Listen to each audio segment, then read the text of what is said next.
Shalom saudaraku dan saudariku yang dikasihi Tuhan. Kita jumpa lagi dalam Sapaan Damai Sejahtera hari ini Rabu 11 Oktober 2023.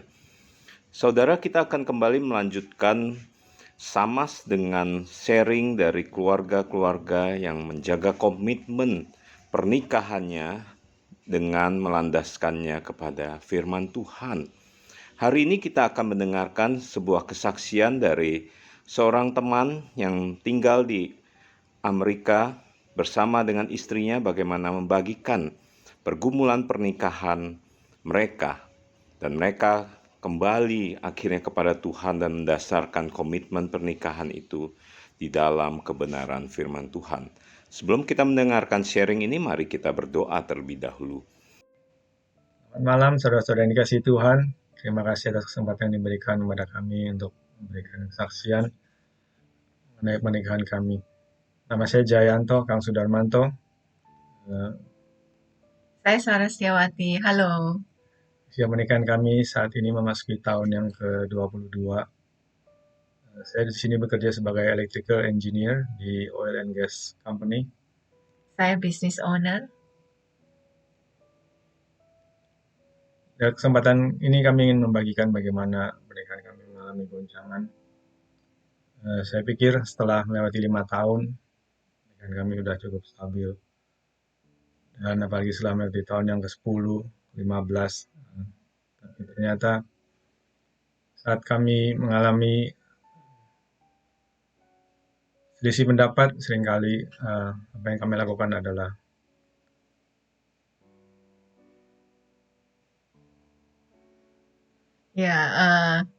seringkali kita menganggap bahwa kalau kita ada selisih pendapat itu salah satu diam gitu. Jadi kita anggap itu masalahnya selesai gitu. Sebenarnya itu tidak menyelesaikan masalah, tapi kita menyimpan masalah itu di dalam hati.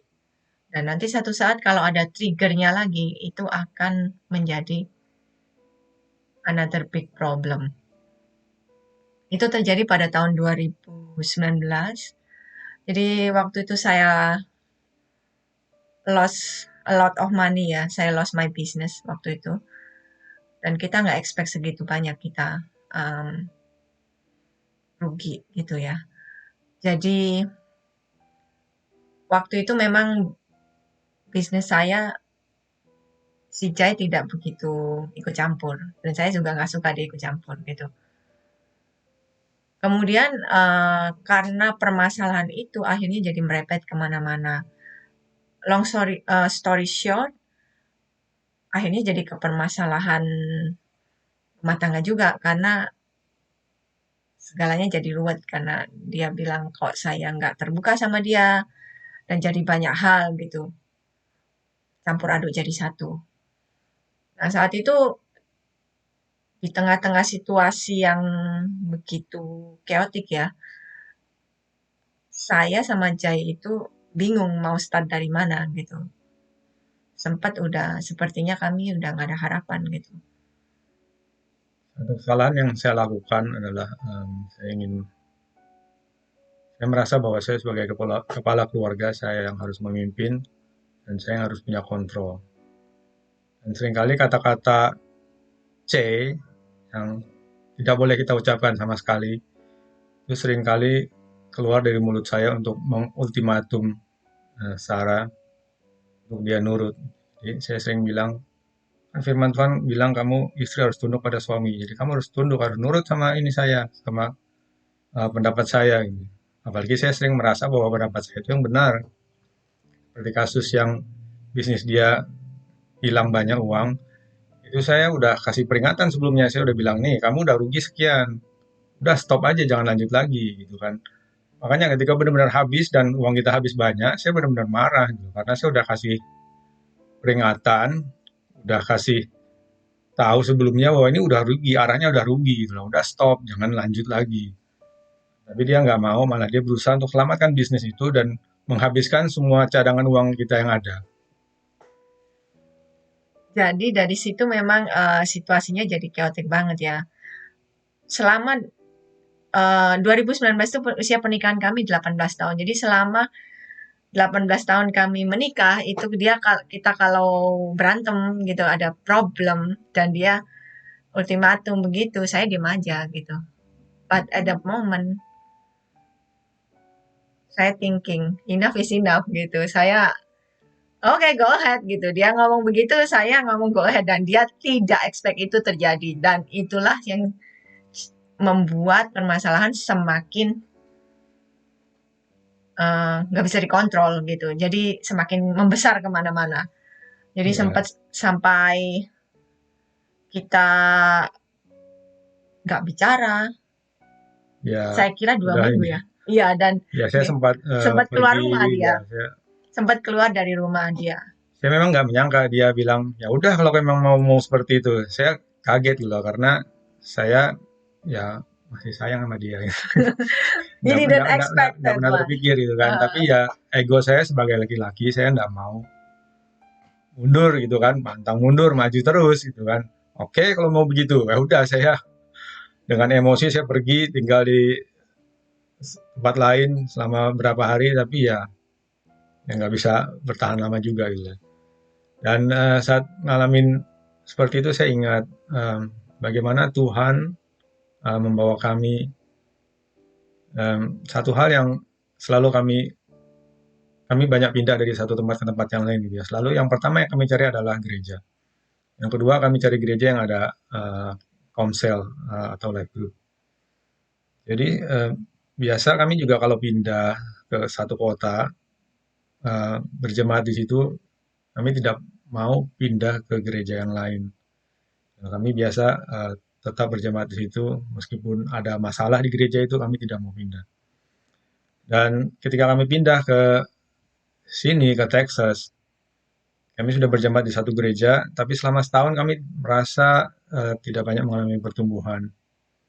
Dan setiap kali habis kebaktian, saya lihat Sarah dia lihat lagi kebaktian online di gereja lain gitu ya. Ya memang jaraknya agak cukup jauh dari tempat kami tinggal. Biasa kami selalu cari gereja yang dekat-dekat gitu ya.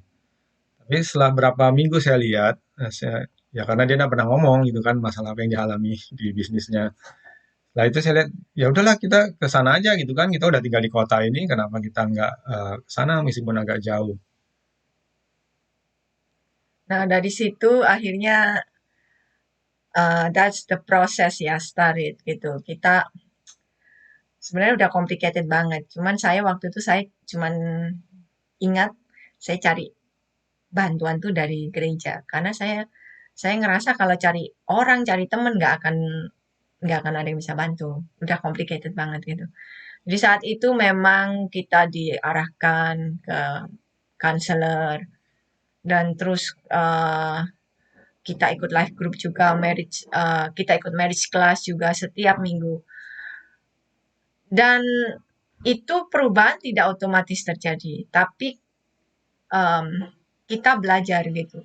Jadi counselor itu kasih ke kita advice gitu. Dia bilang keep pushing, keep doing it, keep doing the right thing, even it get worse. Sepertinya sometimes.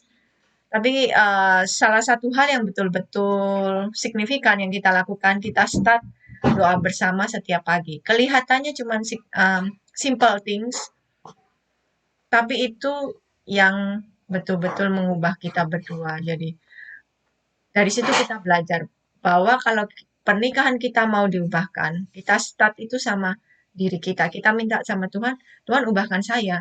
Jangan tunjuknya ke pasangan kita. Mestinya dia yang berubah gitu. Jadi kalau saya berubah, Tuhan uh, rubah saya dan saya nurut, saya humble, otomatis Tuhan akan bekerja di dia juga gitu. Dan itu yang kita alami sampai sekarang luar biasa. Dan waktu pernikahan kita dipulihkan, semuanya ikut pulih gitu. Keuangan kita, semua yang pernah hilang itu Tuhan mulai ganti gitu, mulai bawa. Dan di luar di luar caranya tuh di luar pemikiran kita gitu. What we never expected that one gitu. Ya, kita bersyukur pindah gereja yang benar-benar care sama jemaatnya. Jadi kita dikasih counselor, uh, direkturnya sendiri yang turun tangan. Dan saat kita mulai counseling, dia bilang secara ilmu yang saya pelajari gitu ya, saya akan sarankan kalian untuk berpisah. Karena udah impossible, udah mustahil, udah terlalu ruwet, udah mau mulai dari mana gitu ya. Bahkan saat kita konseling pun kita sempat ribut di depan dia gitu ya. Tapi dia bilang dia bawa Alkitabnya, ya, dia taruh di depan kita, bilang, "Ya, kalau kalian masih percaya sama Alkitab, sama firman Tuhan gitu ya, ayo kita sama-sama langkah bersama dengan dia." Saya harap ya itu kesaksian kita ya secara singkat. It's a lot of story, it's a lot of things kalau kita mau ceritain, but that's the intinya gitu. Kalau kita mau percaya, kita berharap sama Tuhan dan kita merendahkan diri di hadapan Tuhan, kitanya gitu. Jangan kita tunjuk pasangan kita. Kitanya yang berubah, kitanya yang mau diproses, kitanya yang menyerah. Jadi Tuhan akan memulihkan pernikahan kita. Thank you teman-teman. See you later. Dan berkati.